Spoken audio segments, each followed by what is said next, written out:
Sean Combs led and participated in a racketeering conspiracy that used the business empire he controlled to carry out criminal activity, including sex trafficking, forced labor, kidnapping, arson, bribery, and the obstruction of justice.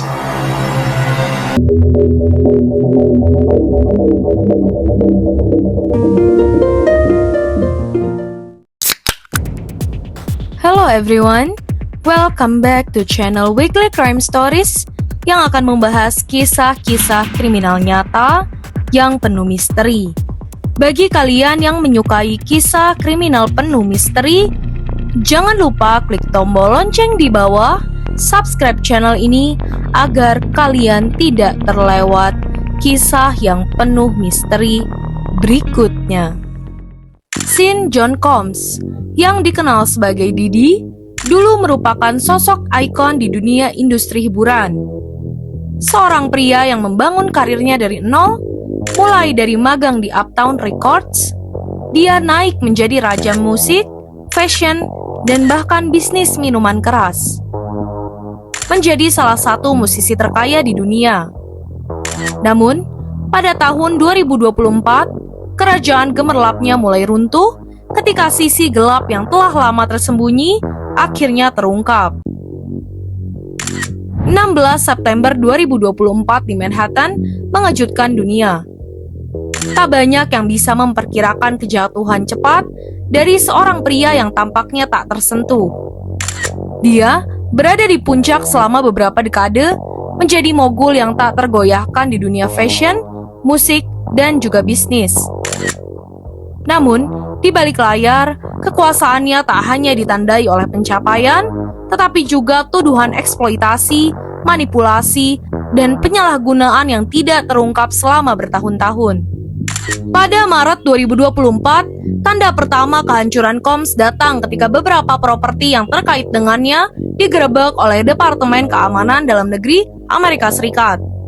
Pihak berwenang telah menyelidikinya selama berbulan-bulan, tetapi rekaman mengejutkan yang memperlihatkan Combs menyerang mantan pacarnya, Cassie Ventura, mempercepat penyelidikan. Rekaman ini diambil dari kamera pengawas di sebuah hotel mewah di New York yang menunjukkan Combs dengan kasar menyerang Ventura selama pertengkaran. Rekaman ini dirilis pada Mei 2024 dan menimbulkan kemarahan publik yang meluas.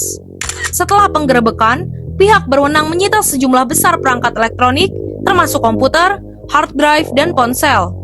Bukti dari perangkat ini mengungkapkan jaringan aktivitas yang mengganggu seperti email, pesan teks, dan komunikasi terenskripsi yang merinci, transaksi dan interaksi terkait dugaan perdagangan manusia, pemerasan, dan pelanggaran narkoba. Penyelidik menemukan kwitansi untuk hadiah-hadiah mewah dan pembayaran yang diberikan kepada beberapa wanita.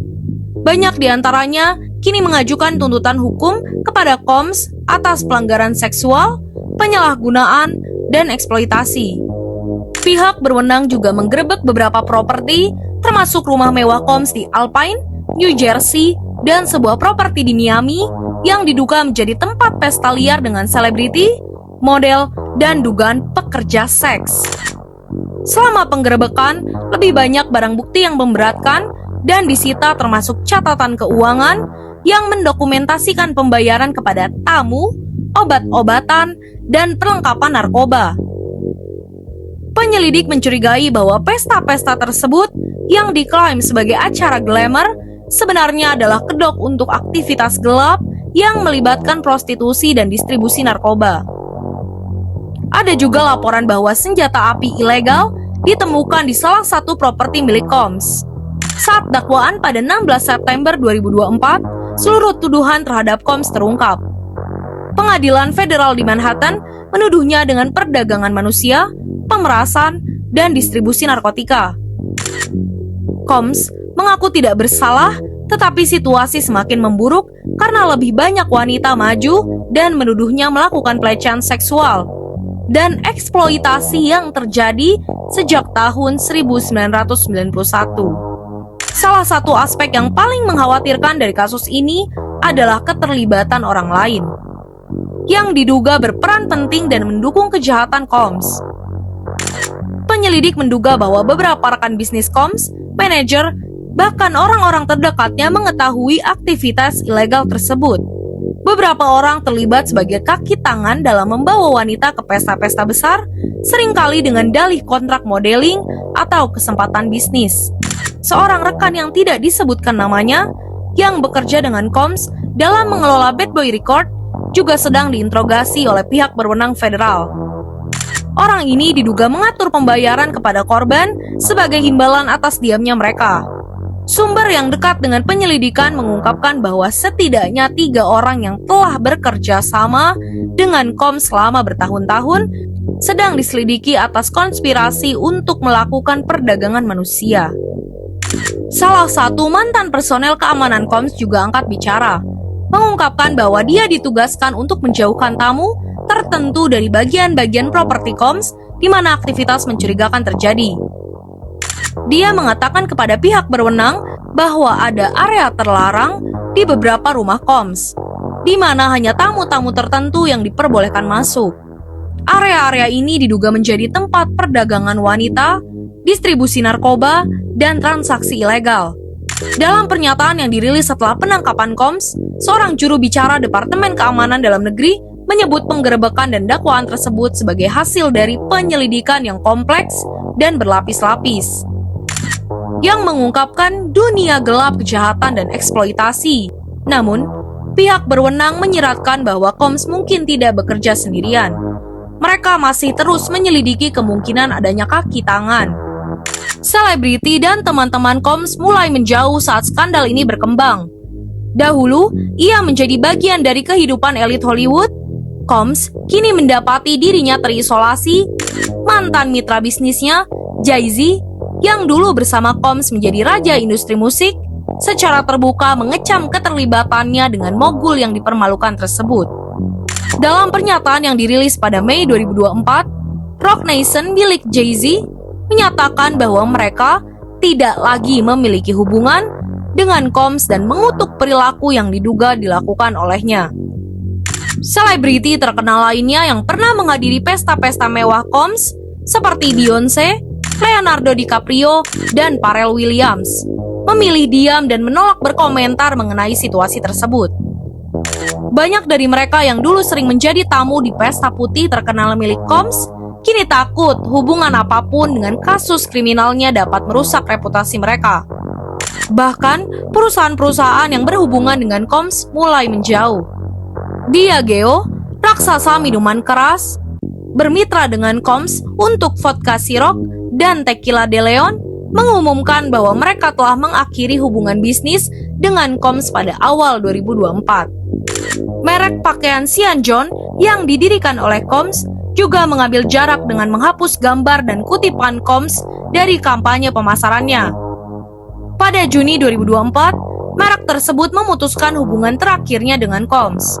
Howard University yang pernah merayakan Combs sebagai penerima gelar doktor kehormatan dan menjadikannya pembicara di acara wisuda, mengumumkan pada Juni bahwa mereka telah mencabut gelar kehormatan Combs dan akan mengembalikan sumbangan sebesar $1 juta yang dia janjikan. Reaksi negatif ini juga menyebar ke institusi dan merek lain yang pernah berhubungan dengan mogul tersebut. Perusahaan kebugaran Peloton menghapus musiknya dari kelas mereka, dan stasiun radio di seluruh negeri mulai menghapus lagu-lagunya dari daftar putar. Pada saat sidang keduanya pada September 2024, Combs menghadapi konsekuensi yang sangat besar. Tidak hanya secara hukum, tetapi juga isolasi profesional dan pribadi. Pengacaranya, dalam upaya untuk mendapatkan jaminan, menawarkan uang jaminan sebesar $50 juta. Namun, baik Hakim Robin Tarnowski dan Hakim Andrew L. Carter menolak permintaan tersebut dengan alasan risiko intimidasi saksi dan potensi pelarian. Penangkapan Combs mengguncang industri musik. Seiring dengan terungkapnya lebih banyak detail mengenai keterlibatannya dalam perdagangan manusia dan pemerasan, industri musik dipaksa untuk menghadapi kenyataan bahwa mereka telah memungkinkan perilaku ini selama bertahun-tahun. Eksekutif, artis, dan produser terkenal yang pernah bekerja dengan Combs kini dihadapkan pada pertanyaan tentang keterlibatan mereka sendiri, baik melalui partisipasi aktif maupun persetujuan diam-diam. Beberapa artis, termasuk beberapa dari Bad Boy Records, mulai berbicara tentang lingkungan beracun yang pernah ada di dalam label tersebut. Mantan artis Bad Boy, Dawn Records, yang pernah menjadi bagian dari grup Diddy Dirty Money, mengajukan gugatan terhadap Combs pada September 2024, menuduhnya melakukan pelecehan seksual. Dia mengklaim bahwa selama puncak karirnya, dia menjadi korban budaya eksploitasi dan pelecehan yang dilindungi oleh kekuasaan besar Combs. Mogul yang dulu dicintai kini duduk di Metropolitan Detention Center di Brooklyn, menunggu persidangan atas tuduhan yang jika terbukti bersalah, bisa membuatnya dipenjara seumur hidup. Kekaisaran yang dulu dibangunnya dengan musik, fashion, dan ketenaran sedang hancur saat lebih banyak korban muncul, tuntutan hukum bertambah, dan publik berbalik menjauhinya. Saat Combs mendekam di balik jeruji, dunia terus memperhatikan dengan seksama.